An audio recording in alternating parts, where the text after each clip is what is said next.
To begin, you got to congratulate Coach Carmody, his staff, and Holy Cross. They came in here and they played well. I thought they had a plan. We were expecting to play a lot of 1-3-1, and they did. They stuck with it. They were able to make a few more plays defensively and offensively than us, whether it was getting rebounds or knocking down shots. And it's unfortunate. I mean, it hurts. Obviously, any time that you go through a whole year, you're trying to win the league tournament at the end, and it hurts when you have an opportunity to win a game and don't win. But that's unfortunate. But it's the way it goes in this sport sometimes. No, I don't think so. I think it's a long game. I think you got to give them credit. Coach Carmody does a great job with them. They're well coached, they're well prepared, and they didn't stop playing. We certainly had some opportunities. I had a couple turnovers or a couple breakdowns defensively, but we certainly had opportunities. They had to take advantage of them. You got to give them credit for when there were opportunities, they took advantage of them. I mean, yeah, it was a good game plan for them. We struggled with it, but we were able to have opportunities, especially in the first half, to knock down shots. They weren't falling.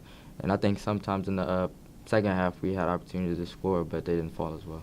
Yeah, I mean, sometimes you have a good night, sometimes you have a bad night. The first time we played them, shots were falling. Second time at their place, we were able to get it inside and make shots towards the end as well. But early on today, you saw that the shots weren't falling. Just got to let it happen sometimes. Well, I mean, I think that we had an opportunity to win the game, and Steven got a block. We weren't able to come up with the ball, and the kid made a great shot. He ran to the corner, hit a turnaround three at the buzzer. I don't know how many of those he's going to make, but I'm sure they were feeling good about themselves at that point. But it's a tie game. We've proven we could put ourselves in a position to win throughout it. And again, it came down to I thought there were 2 or 3 breakdowns we had defensively in the second overtime, and they scored on all of them. And that was the difference in the game. Well, I'm going to keep a lot of that should be between with the guys in the locker room and things like that. But the first thing I said is, the season's not over. We're going to play again. We've come back from tough situations before, and the guys have shown their character and the way they're going to respond. And we've got an opportunity to play again. It's not in the NCAA tournament, which is what we all wanted. It's not in the semifinals here, which is what we all wanted. But to get a chance to play in the NIT it's hard. It's hard to do that. There's a lot of schools that would like to trade places with us. So it's going to let it hurt for a while and then get back out here and try to correct some of the things we need to do better so we can go wherever we got to go in a couple weeks and try to win a game there. Well, first off, I just want to congratulate Bucknell. I hate the fact that they're not going to the NCAA tournament, all right? And they won it last year and didn't go.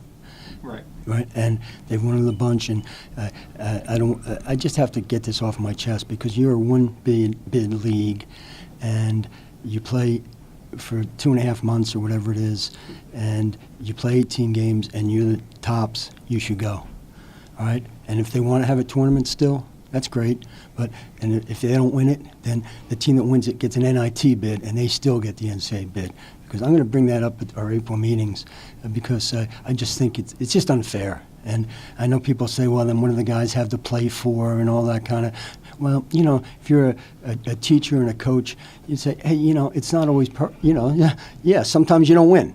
Sometimes, and they beat you for 18 games, then they should go. Anyway, that's enough of that. I just thought a really nice team effort.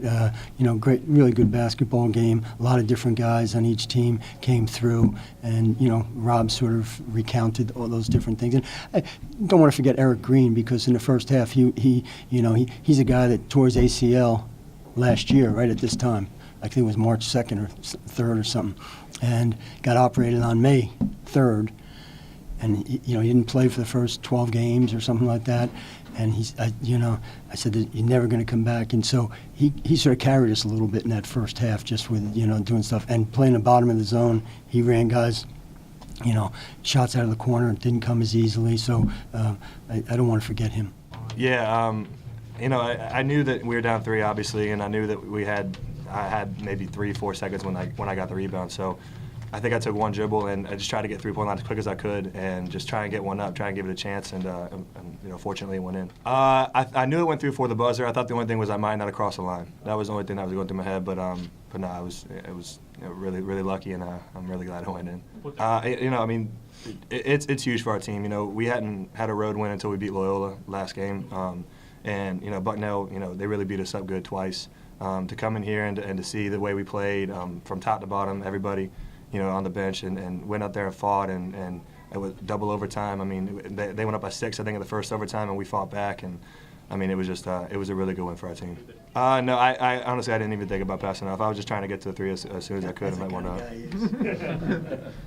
Yeah, you know, and Bucknell had a good crowd too, and you know they were loud, and we have been playing from behind a lot this year. You know, I think, you know, probably majority of our games we've been down at halftime and had to come back, and we've won some games that way. So we knew we were capable of it, and I think that, you know, that stuff helped us when we got down and in the second half here, and we knew, you know, coming into the huddles and things like that, you know, we're fine, just get stops and it'll be all right. So.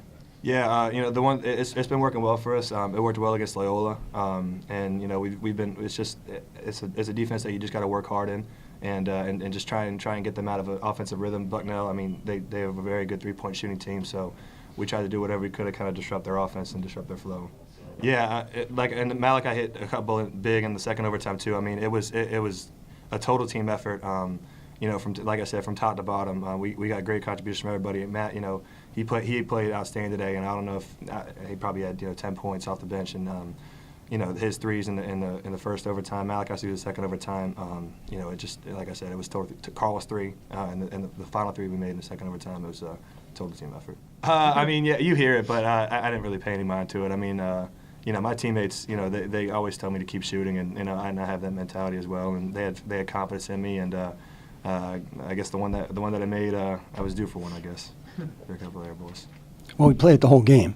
All right. Yeah, and you know, this is a very good shooting team, and tonight I think that even right off the bat they missed some shots that I think normally they make, and and then it sort of snowballed a little bit. But I think generally they got pretty good looks, and usually a lot of times they go in. And tonight was a night that you know, we got some renewed confidence after beating Loyola, using that same defense, and I think the guys had faith in it. Well, it certainly seemed more effective in the second half. Yeah. I mean, I think it wears our own guys out, but it also wears them down a little bit. You know, it was just I thought that was, you know, as a staff we thought that was if we're going to have a chance, that would be it. And I think Rob mentioned it sort of takes you out of the flow a little bit. Now, we've used it the whole year, and sometimes people have, you know, beat our brains out, and people are saying, why are you letting him have all these open 3-point shots, you know? So you win some, you lose some. Yeah, I didn't think he was giving us that much. And my guys told me he was a little tired.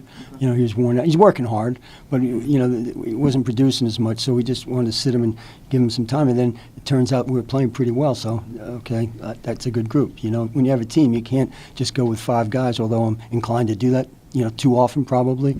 And my staff is just telling me all the time, get him out. You know, as soon as there's a bead of sweat, these assistants want him out, you know, all the guys. But I think that they're probably right more often than not. Yeah, well, we just said, let's do it. You know, let's throw it in there. Because he went down there about 4 times, and he kept fading away. And, you know, and against Loyola, he was making all those. But we just said, you know, this is you know you're going to get a close shot. And eventually you got to make some of those, you know. And so, you know, he came through. And Husick, you know, banged a couple threes there, you know, which was, I mean, they were huge. I mean, because that was in the was that second overtime? I think regulation, I think. Regulation. One regulation, one first. Yeah, I mean, huge, you know, just huge, because they were sagging in there, and Nana's down in there, and you go in there, you know, you don't have much of a chance, you know. And so that can help pull them out, you know. And even I think Nana tipped that last shot, Anthony's shot that Rob got. Didn't he tip that? I think he did. I think he did, you know. And so, again, we were fortunate, but sometimes you got to be fortunate.